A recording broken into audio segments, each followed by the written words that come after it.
How's it going, guys? Andrew here with Justified EDC, and I have another fixed blade review for you today. This is the Shoemaker Blades. There is no name for this knife yet. This is actually a prototype. If you're familiar with the Instagram handle Heavyset Slim, he is the one who has made this knife. I believe he's going to be branding himself as Shoemaker Blades. But this is a prototype. I believe I am the only person other than him that has one of these right now, and there is no name for it or anything yet. I will keep you guys updated as this gets produced and if it gets released and all that good stuff. But for now, this is a prototype, but I really appreciate him sending this over for me to check out. It is a really, really interesting design that I'm a big fan of. So yeah, disclosure, this was sent to me for review by the maker. I have known Justin for a long time on Instagram, Shoemaker Blades, Heavyset Slim, whatever you want to call him. I've known him for quite a while. He was actually one of the first people I got a reverse edge Pikal style knife from years ago. He made one that I believe he still has a couple of them floating around, but I've had a couple of his fixed blades now. They're really, really cool. I'd love to see his page get some more traction so he can start doing this more full-time, getting more of these blades made for you guys. But so I will leave links to his Instagram in the description. That's really the only place you can find these right now, but definitely go check him out, and if you want to see more of these, let him know. So I will jump into some specs and size comparisons, review as always, but we have to always thank the sponsor of the channel, Auxiliary Manufacturing. Mike at Auxiliary Manufacturing is doing some awesome USA-made custom fixed blades. All different kinds of styles, all different kinds of price ranges. Really, really, really cool stuff. He's been a big supporter of the channel in buying me some gear and sharing my stuff. So definitely go check him out. I will leave links in the description to his Instagram and his website. So thank you again, Mike, for sponsoring the channel, and we will get right into the review. So specs. We have a, actually, you know what, we'll do size first here. So lining this up, we have about a, let's see, it's kind of hard to read through the thing, about 7.5 inches overall. Your blade length is right at about, right over 3 inches, right back there. If you count, the actual cutting edge is probably right at 3 inches, maybe about 3.25 if you go right back to the guard. 1/8 inch thick blade stock of ADC RV2, nice tough stuff. This has kind of like an acid wash on it that's kind of starting to wear off with use. And then the handle here is a jute wrap, but not in the traditional sense of, let me actually, I forgot to pull it here. So kind of traditional jute wrap here, this is the Offensive Industries Fenrir M, is just you wrap the cord around and then epoxy it so it stays in place.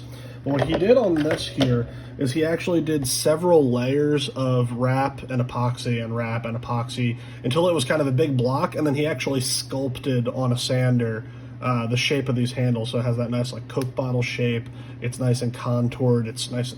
It's smooth but still grippy, which I've never really seen anyone do handles like this before, but I think it looks really, really cool. It is full tang, you can see there at the top. But yeah, those are kind of your specs. Kydex sheath. There you go.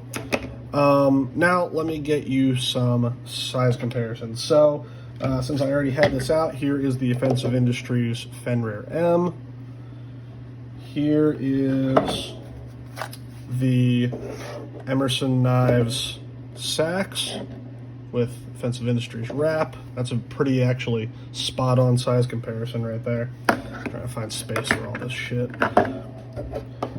Here is a Knives by Nuge Wicket, tiny little guy right there. Some more traditional stuff here. Here is the Buck 119. And let's see, some other smaller fixed blades. Here is the GEC H10 Hunter. And another classic. Oh, as I'm dropping shit all over the place, my desk is not big enough for the stuff I have out. Here is the SE Knives Izula.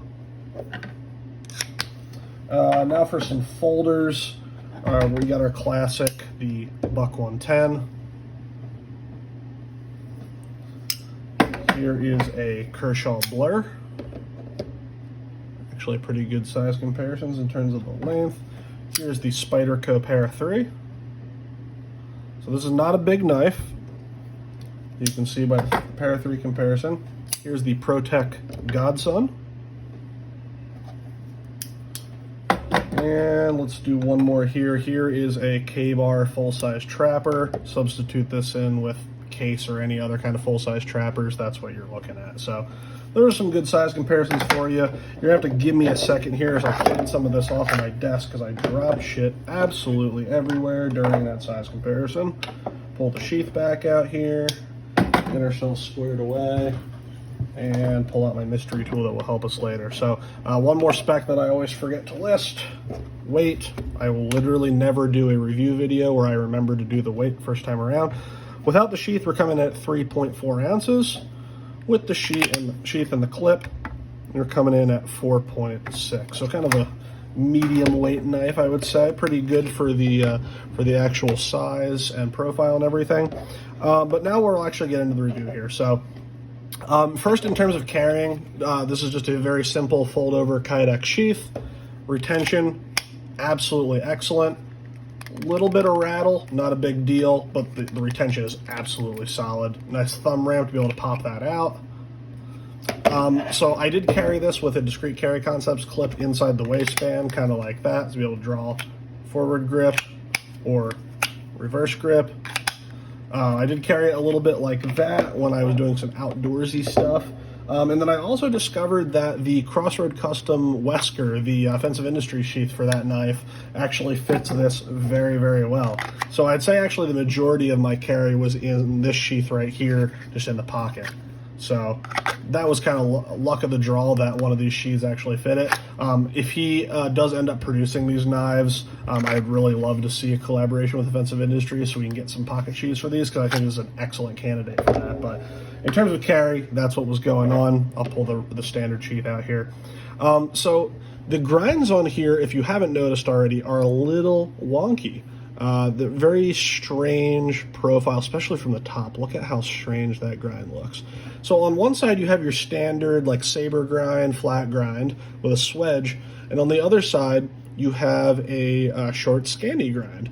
And I'll be honest, when he hit me up and showed me this design, and we kind of went back and forth on this for a while, I liked the idea of it just because it was so out there and kind of different. But I genuinely wasn't sure how this was going to perform with that kind of like weird, not even a compound grind, but like a multi-grind. I've seen people do similar stuff in the past, and it doesn't usually work all that well in practicality. But I was very pleasantly surprised with how this knife performed. Whatever kind of edge geometry he's got on here, or whatever kind of black magic he put into this, this actually cuts very well. For like an EDC task, like this breezes through cardboard, which I really was expecting it to struggle with. The Scandi grind over here actually does very well for like wood processing, stuff like that. And because, again, you have a flat grind on the other side, the flat grinds will do just fine for bushcraft kind of stuff, so that was fine. The kind of short, stout Scandi and flat grind does really well for that. But it comes down to such a fine edge. Even though it's a fairly steep edge, it comes down to a fairly fine edge in terms of the actual cutting edge. This does very well for EDC stuff. Like I said, cardboard, all your normal EDC tasks, this held up very well. I did not have to sharpen this at all. I just kind of stropped it, and it actually, after the first stropping, got just insanely wicked sharp, hair-popping sharp. So the other advantage of this kind of grind here is it keeps the tip nice and strong while still being acute. So you kind of look at it on here, this is a very like stabby kind of knife, but you still get the strength on the tip from having this multiple grind here like that. Kind of hard to show off there. But then the swedge thins it out a little bit. It's a really interesting design.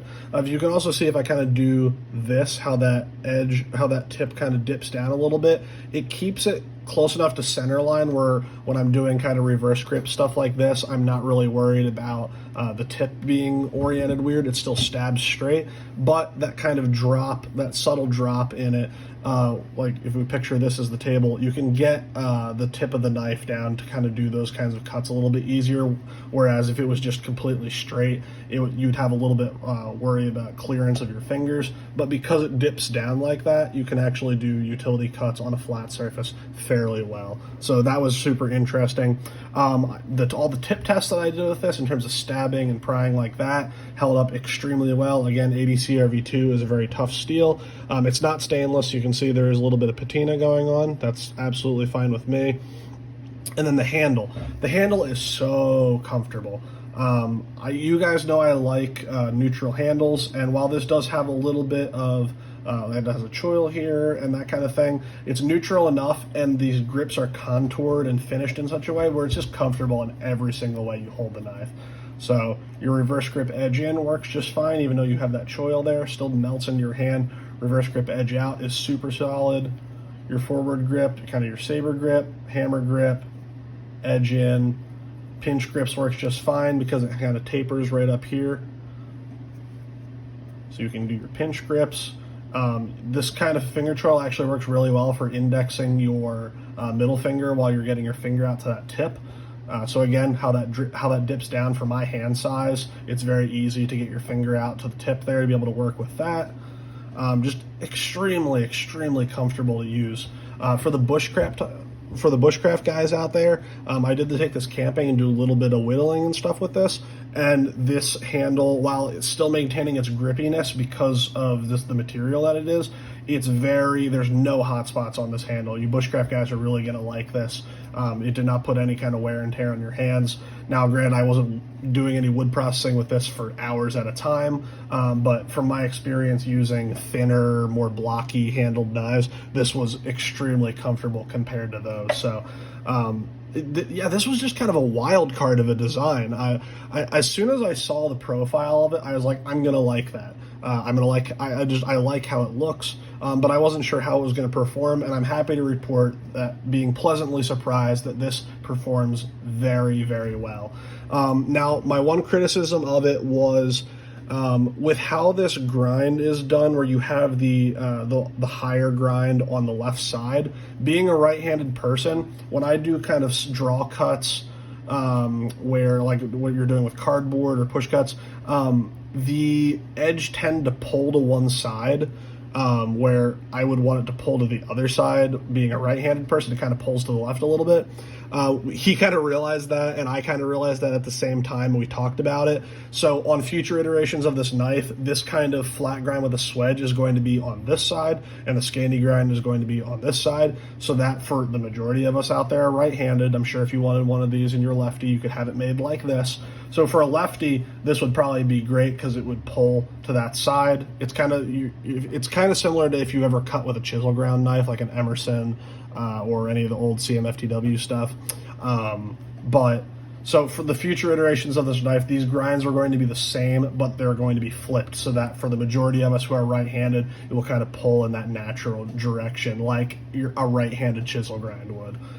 So that was really my only criticism of it, and even that, I was able to kind of work past it once I figured out what was going on. But yeah, this was really pleasantly surprised with how this knife turned out.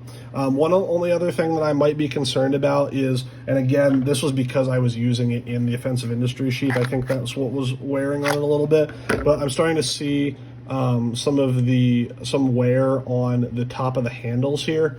Now, I don't think because there's so many layers of epoxy in this that it will necessarily ever kind of like rub free where you're just going to have strings of jute wrap hanging out or anything like that. But I'd like to see over time, like I've carried this for a while now, but over time I'd like to see how this handle material wears just in and out of Kydex. Or even leather if you had the leather sheath made, but especially in and out of Kydex, just kind of how that wears.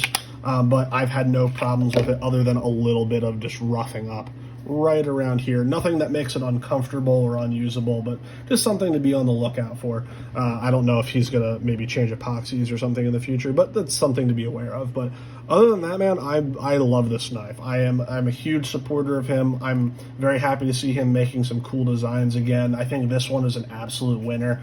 I think this has the potential to be kind of a flagship model for him.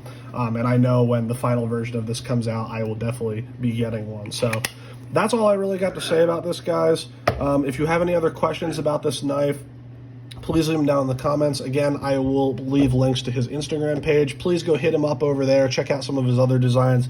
Show him some support. Maybe pressure him to get some more knives made. But as always, guys, thank you so much for watching, and I will see you in the next video.